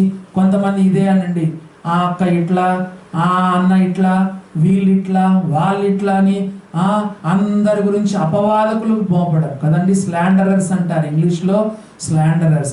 ఇది అందుకే ఇది సాతాను పేరు అనమాట. అపవాదకులు అంటే చెప్పండి, మన సాతానుకు ఉన్నటువంటి ఒక పేరు చెప్పండి, అపవాది అదా. కాబట్టి వీళ్ళు ఎవరంటే అపవాదులు మోపేటువంటి వారు, ఇతరులకు వాళ్ళకు వీళ్ళకు చెడ్డగా చెప్పేవాళ్ళు. ప్రియులారా, మన ఒకరి గురించి ఎన్నడూ కూడా చెడ్డ ప్రచారం చేయదు. ప్రేమ అనేక పాపములను కప్పును, తొందరపడి ఇతరుల గురించి చెడ్డగా మాట్లాడవద్దు. ముఖ్యంగా పెద్దల గురించి, సేవకుల గురించి, సోదరుల గురించి, సోదరుల గురించి అనవసరంగా ప్రియులారా చెడ్డగా చెప్పొద్దు. అపవాదులు ఇది అపవాదకులు అంటే అపవాది యొక్క పని, అపవాది యొక్క బిడ్డలు అన్నమాట వీళ్ళు. అందుకే ప్రకటన గ్రంథంలో ఏమని రాయబడింది చెప్పండి? ప్రకటన గ్రంథంలో 12వ అధ్యాయం 10వ వచనంలో ఏమని రాయబడింది? రాత్రింబగళ్ళు మన సహోదరుల మీద నేరము మోపబడిన అపవాది పడద్రోయబడి ఉన్నాడు కదండి. ప్రకటన గ్రంథం 12:10లో చెప్పండి, రాత్రింబగళ్ళు మన దేవుని ఎదుట మన సహోదరుల మీద నేరము మోపబడిన అపవాది పడద్రోయబడి ఉన్నాడు. కాబట్టి సాతాను పని అన్నమాట. ఎప్పుడు కూడా చెడ్డగా చెప్తావు, ఎప్పుడు కూడా ఒక మాట ఒకరి గురించి మంచిగా చెప్పవే, అప్రిషియేట్ చేయవే. ఎప్పుడు ఎవరు ఒక వ్యక్తి గురించి ఎప్పుడు చెడ్డగానే చెప్తా ఉంటారు. వాళ్ళ యొక్క చెప్పండి మంచితనానంతరిని పాడు చేస్తావు, ప్రాపకండ చేస్తావు కదండి. అందరికి పోయి ప్రచారం చేస్తావు. ఇది అంచె దినాలలో అనేక మందిలో ఇలాంటి వాళ్ళు ఉంటారంట. నీవు అలా ఉన్నావా? ఒకసారి పరీక్ష చేసుకో. ప్రేమణ దేవుని బిడ్డలారా, ఇతరుల గురించి చెడ్డగా చెప్పవద్దు, అపవాదకులని దేవుని వాక్యంలో రాయబడింది. అవునా? కాబట్టి ఈ 11వదిగా మనం చూస్తే అపవాదకులు, నేరము మోపేవారని, స్లాండరస్ అని మనం చదువుతున్నాం. 12వదిగా చూడండి. 12వదిగా చూస్తే 3వ వచనంలోనే అజితేంద్రియులు. అవునా? అజితేంద్రియులు అంటే ఏమని రాయబడిందంటే వితౌట్ సెల్ఫ్ కంట్రోల్. ఇంద్రియం అక్కడే ఉంది కదా. అజితేంద్రియము అంటే ఇంద్రియం అంటే సెల్ఫ్ కంట్రోల్ లేని వాళ్ళు, వితౌట్ సెల్ఫ్ కంట్రోల్. ఎంతమందికి చూడండి విపరీతమైన కోపం, విపరీతమైన క్రోధం కదండి. ఆ తర్వాత సెల్ఫ్ కంట్రోల్ ఉండదు. ఆశలను చెప్పండి అదుపులో పెట్టుకోనలేరు. పేపర్లో మనం చూస్తున్నాం, ఈ మధ్యనే మనం విన్నాం, చిన్న కుర్రవాళ్ళు, 20 సంవత్సరాలు కూడా లేని కుర్రవాళ్ళు. ప్రియులారా, ఎంత భయంకరమైన చూడండి. మనుషులకు సెల్ఫ్ కంట్రోల్ లేకుండా అయిపోయింది. అజితేంద్రియులు అంటే ఇంద్రియ నిగ్రహము లేనటువంటి వాళ్ళు. ఓ ప్రియమైన దేవుని బిడ్డలారా, మనం ఎట్లున్నాం? మనకు ఇంద్రియ నిగ్రహం ఉన్నదా చెప్పండి? ఆ మాట చదవండి. ఇదే 2వ తిమోతికి రాసిన 2వ పత్రిక 1వ అధ్యాయం 7వ వచనం చదవండి. ఏమని రాయబడిందో? దేవుడు మనకు శక్తియు, ప్రేమయు, ఇంద్రియ నిగ్రహం గల ఆత్మనే ఇచ్చను గాని పిరికితనం గల ఆత్మనియలేదు. చూడండి ఈ వచనం ఎంత మంచి వచనము. దేవుడు నీకు నాకు ఎటువంటి ఆత్మనిచ్చినాడు? ఇంద్రియ నిగ్రహం గల ఆత్మనిచ్చాడు. సెల్ఫ్ కంట్రోల్ కలిగిన ఆత్మను దేవుడు మనకి ఇచ్చినాడు. చూసారా ప్రియులారా, కంట్రోల్ తప్పుతున్నావా చెప్పండి? మనసుని స్వాధీనంలో లేకుండా అయిపోతుందా? మోకరించు, దేవుని యొక్క వాక్యాలు క్లెయిమ్ చేసుకో కదండి. ఆత్మ ఫలములో 9వది ఏంటి చెప్పండి? ఆశా నిగ్రహం, సెల్ఫ్ కంట్రోల్. ఇంద్రియ నిగ్రహం అన్న ఆశా నిగ్రహం అన్న రెండు ఒకటేనండి. కానీ ఆఖరి దినాల్లో మనం చూసినట్లయితే ఈ యొక్క 12వది ఎటువంటి మనుషులు అంటే అజితేంద్రియులు. దేవుని బిడ్డ, నీవు కూడా ఒకవేళ ఇంద్రియ నిగ్రహం లేకుండా జీవిస్తున్నావా? దేవుని పాదాల దగ్గర పడు. అది ఆత్మ ఫలములు ఏంటి? ప్రేమ, సంతోషం, సమాధానం, దీర్ఘశాంతం, దయాళుత్వం, మంచితనం, విశ్వాసం, సాత్వికం, ఆశా నిగ్రహం, సెల్ఫ్ కంట్రోల్. దేవుడు మనకు శక్తియు, ప్రేమయు, ఇంద్రియ నిగ్రహం గల ఆత్మనిచ్చనే కానీ పిరికితనం గల ఆత్మ లేదు. దేవుని బిడ్డగా కోపం ఎలా వస్తుంది నీకు? దేవుని బిడ్డగా ఎందుకు మరి కంట్రోల్ తప్పుతావు చెప్పండి? దేవుని బిడ్డగా ఆతురంగా ఎట్లా మాట్లాడతావు? ప్రియులారా, something is wrong with you అదండి. లోకంలోని మనుషులైతే అజితేంద్రియులుగా ఉండవచ్చును, సెల్ఫ్ కంట్రోల్ లేని వరకు ఉండొచ్చును. మనం దేవుని బిడ్డలు సెల్ఫ్ కంట్రోల్ కలిగి మనం జీవించాలి. ఆ తర్వాత 12వదిగా చూడండి. 12వది అయిపోయింది కదండి, అజితేంద్రియులు అయిపోయింది. 13వది చూస్తే ఏమని రాయబడిందో చూడండి. 4వ వచనంలో 3వ వచనంలోనే అజితేంద్రియుల తర్వాత మరి క్రూరులు కదండి. 13వది ఏంటంటే క్రూరులు. 13వది క్రూరులు.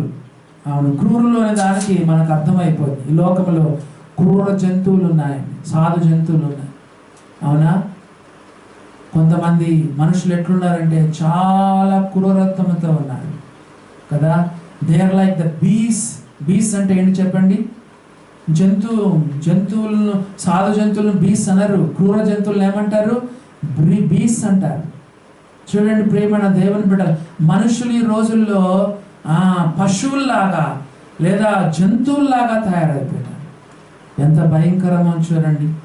ఓ దేవుని బిడ్డ, నీలో క్రూరత్వం ఉన్నదా? చెప్పండి. మనలో క్రూరత్వం ఉండకూడదండి.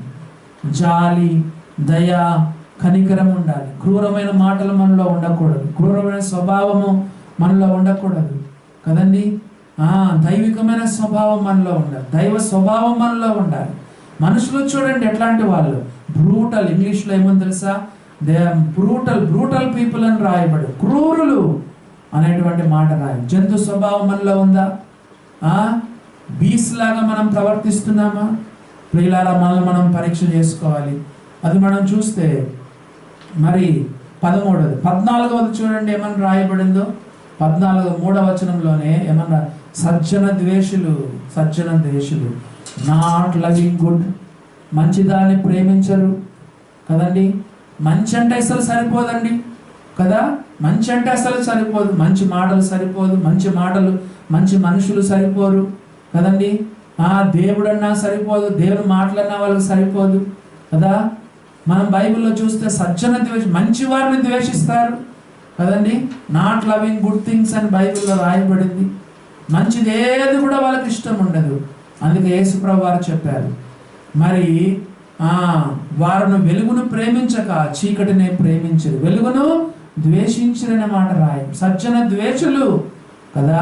యేసుప్రభువును ద్వేషిస్తే మనల్ని కూడా ఈ లోకంలో ద్వేషిస్తారండి.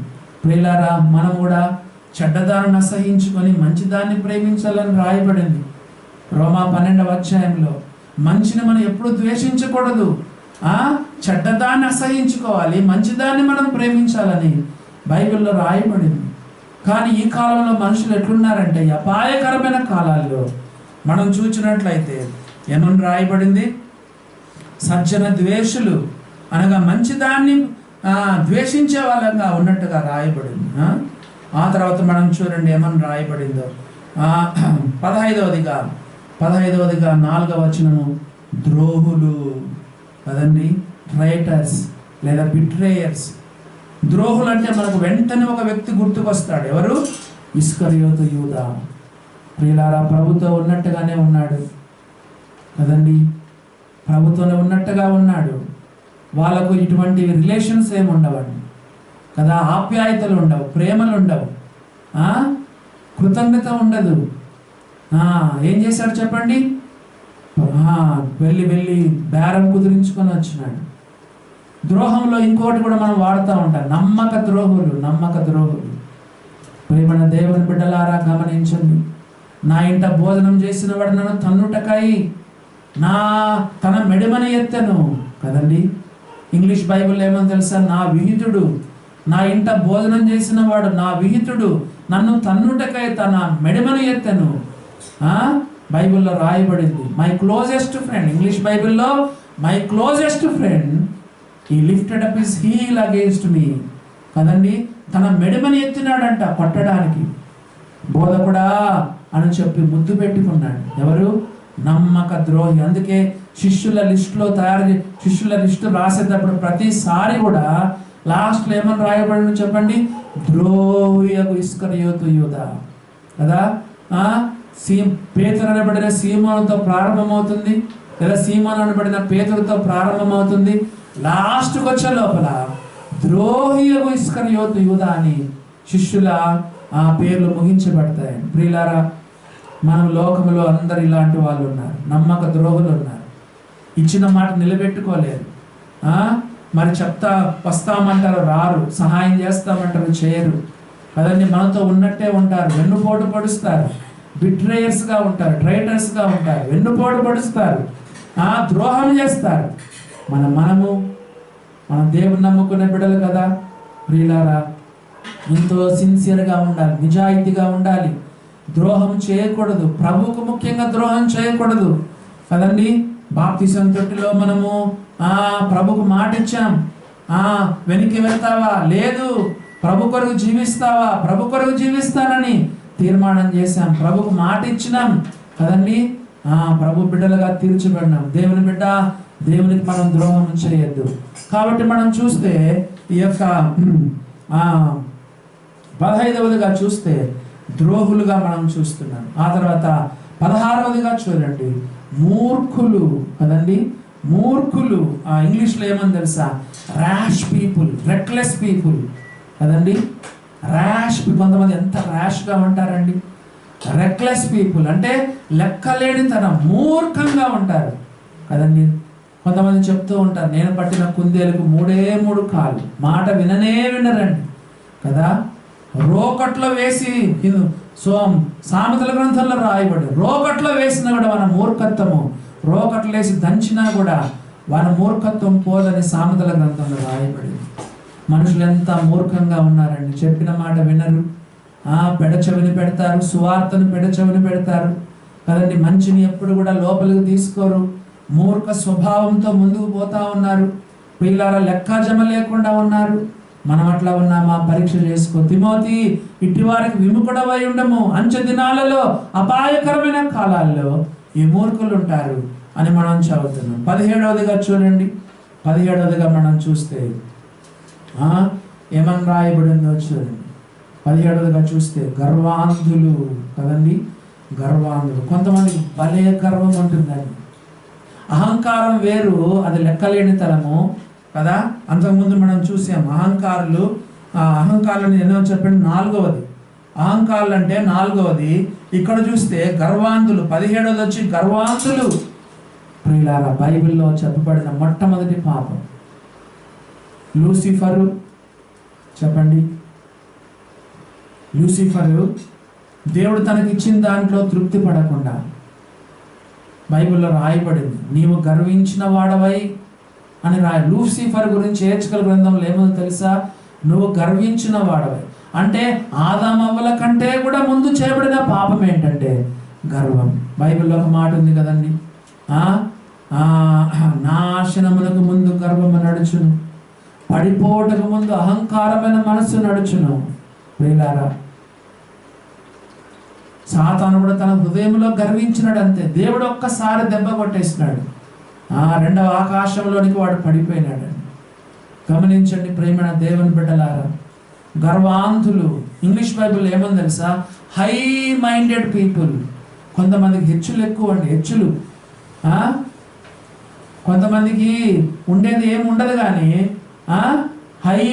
హై మైండెడ్ పీపుల్ అన్నమాట కదండి. కొంతమందికి ఎక్కువ ఆలోచన చేయడం, ఎక్కువగా తమను తాము హెచ్చించుకోవడం. వీళ్ళారా గర్వాంధులు, హై మైండెడ్ పీపుల్. వీళ్ళారా మనలో ఎప్పుడు కూడా తగ్గింపు తగ్గింపు తగ్గింపు. వీళ్ళారా దేవుని బిడ్డలు ఎప్పుడు హై మైండెడ్ థింకింగ్ ఉండకూడదు. ఐఎమ్ సంథింగ్ అనే ఉండకూడదు. ప్రియులారా, ఐఎమ్ నథింగ్.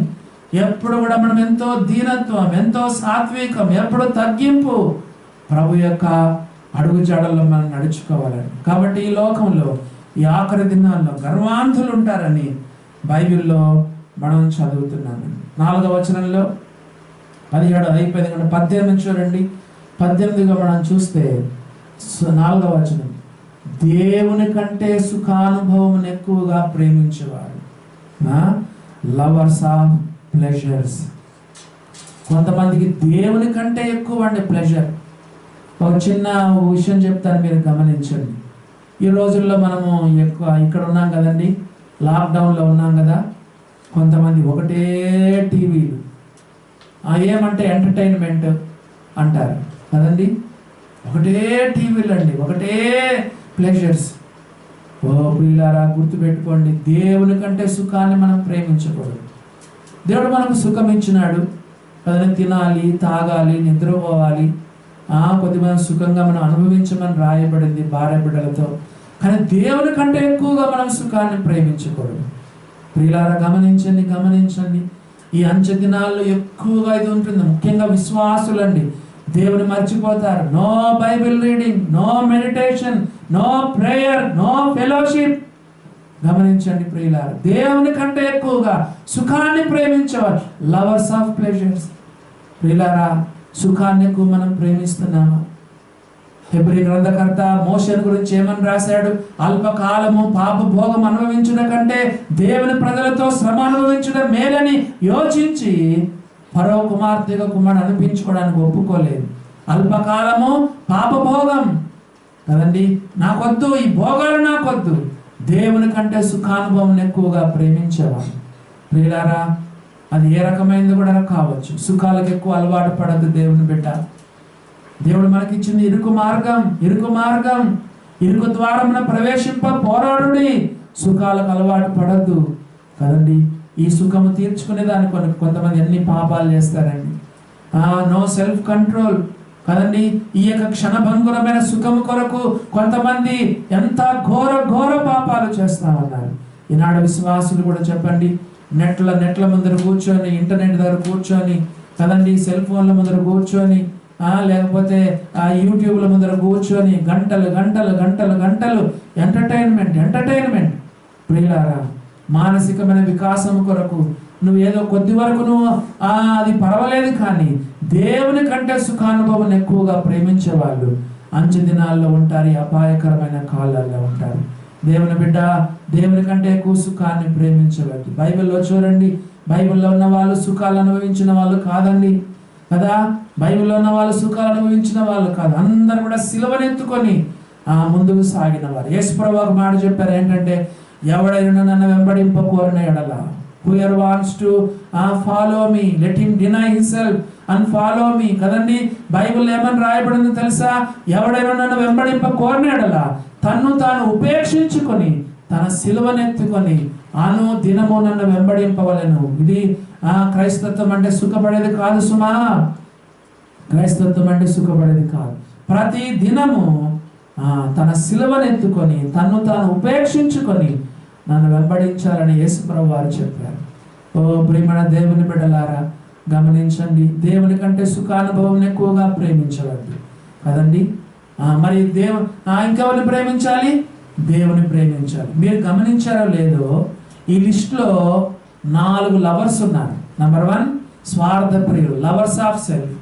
నంబర్ 2 ధనాపేక్షలు, లవర్స్ ఆఫ్ మనీ. నంబర్ 3 చెప్పండి, సుఖాన్ని ప్రేమించేవాళ్ళు, lovers of pleasures. Number 4 lovers of God. చూసారా, మనం దేనిగా ఉన్నాం చెప్పండి? స్వార్థ ప్రియులుగా ఉండద్దు, లవర్స్ ఆఫ్ సెల్ఫ్గా ఉండద్దు. ధనాపేక్షలు అంటే లవర్స్ ఆఫ్ మనీగా ఉండద్దు.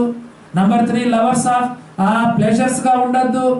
దేవుని కంటే సుఖానుభవం ఎక్కువ ప్రేమించవద్దు. కానీ 4వదిగా దేవుని ప్రేమించే వాళ్ళుగా ఉండాలి. 18 చూసాం, 19 చూసుకొని మనం ప్రార్థన చేసుకున్నాం.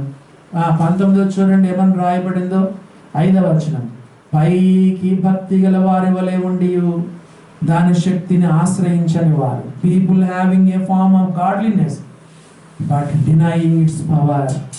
ఈ రోజుల్లో మనుషులు ఎట్లున్నారంటే పైకి భక్తిగా ఉంటారు. అన్ని మతాల వారు చూడండి కదా, అన్ని మతాల వారు చూడండి. గమనించండి ప్రియులారా, క్రైస్తవులు కూడా, వేరే వాళ్ళ గురించి నేను ప్రస్తావించడం లేదు, సోకాలు క్రిస్టియన్ చూడండి, భక్తి ఉంది కానీ శక్తి లేదు. ప్రియులారా, గమనించండి, భక్తి ఉంది కానీ శక్తి లేదు ప్రియులారా. Religion without reality. ప్రార్థన చేసుకుంటావు, వాక్యం చదువుకుంటావు కదండి, కానుక వేస్తావు, రిలీజియన్లో ఉన్నావు, కానీ శక్తి ఏమైనా ఉందా చెప్పండి? శక్తి ఏదైనా ఉందా? దేవుని సన్నిధిలో మోకరించు ప్రియులారా. there is power in prayer. మోకరించు, ఆ శక్తిని సంపాదించుకో. మతంలో ఉండద్దు ప్రియులారా. కొంతమంది ఏం చేస్తున్నారు ఈనాడు క్రైస్తవులు? ఆదివారం చర్చికి రావడం కదండి, రొట్టె రసం తీసుకోవడం, కానుకేయడం, ఇంట్లో రోజు ఒక అధ్యాయం బైబిల్ చదువుకోవడం, ఒక 5-10 నిమిషాలు ప్రార్థన చేసుకోవడం. అమ్మయ్యా, నేను నమ్ముకున్నానులే, బాప్తిసం తీసుకున్నానులే, అంతటితో తృప్తి పొందుతున్నారు. నీ జీవితంలో శక్తి ఉందా చెప్పండి? Are you experiencing the power of God in your life? నీ జీవితంలో దేవుని పరిశుద్ధ ఆత్మ శక్తిని నువ్వు అనుభవిస్తున్నావా? ప్రియులారా, 19వదిగా మనం చూస్తే, పైకి భక్తి గల వారి వలె ఉండి దాని శక్తిని ఆశ్రయించని వారు. మన భారతదేశంలో ఎంతో భక్తి ఉందండి, క్రైస్తవుల్లో కూడా ఎంతో భక్తి ఉందండి, కానీ ఏం ప్రయోజనం ప్రియులారా? ఆ శక్తి నీ జీవితంలో ఉందా? చాలా మంది క్రైస్తవులు పరలోకానికి పోరండి. ప్రియులారా, సోకాల్ క్రిస్టియన్స్ కదా, ఒకప్పుడు నామకార్థ క్రైస్తవులను చెప్పుకునే వాళ్ళం, కానీ ఇప్పుడు నామకార్థ విశ్వాసులు ఉన్నారండి సంఘాల్లో. నామకార్థ క్రైస్తవుల సంగతి కాదు, నామకార్థ విశ్వాసులు ఈ రోజుల్లో ఉన్నారు. ప్రియులారా, నీ జీవితాన్ని పరీక్ష చేసుకో కదండి. తిమోతి అంచు దినములలో అపాయకరమైన కాలాలు వస్తాయి. మనుషులు ఇదిగో చూడు 19 రకాలైన మనుషులు ఉన్నారు. కానీ నీ విశ్వాసి నువ్వు దైవజనుడవు కదా, ఇట్టి వారికి విముఖుడవై ఉంటుంది. దేవుని బిడ్డలు ఇలాగ మనం ఉండకూడదు. ఈ 19 వాటిని ఏవి కూడా మనం ఉండకూడదు కదా. ప్రియులారా, మళ్ళీ ఈ వాక్యాలు చదువుకోండి, ధ్యానం చేసుకోండి. ఏమైనా లోపాలు ఉంటే ప్రభు సన్నిధిలో ఒప్పుకోండి. దేవునికి నిజాయితీ పనులు అంటే ఎంతో ఇష్టమండి. మన నుండి దేవుడు ఏం కోరుతున్నాడంటే మన తప్పిదాలు ప్రభు దగ్గర ఒప్పుకొని ఆయన దగ్గర పశ్చాత్తాపడితే ప్రభు మనల్ని శుద్ధి చేస్తాడు. జయ జీవితం దేవుడు మనకి ఇస్తాడు. ముఖ్యంగా శక్తిని, the power of the Holy Spirit దేవుడు మనకి ఇస్తాడు. ఈ అంచె దినములలో అపాయకరమైన కాలాల్లో ఈ మనుషుల్లాగా మనం జీవించకుండా వారికి విముఖులై పరిశుద్ధంగా పవిత్రంగా జీవించడానికి పరిశుద్ధాత్మ దేవుడు మనకు సహాయము చేయునుగాక.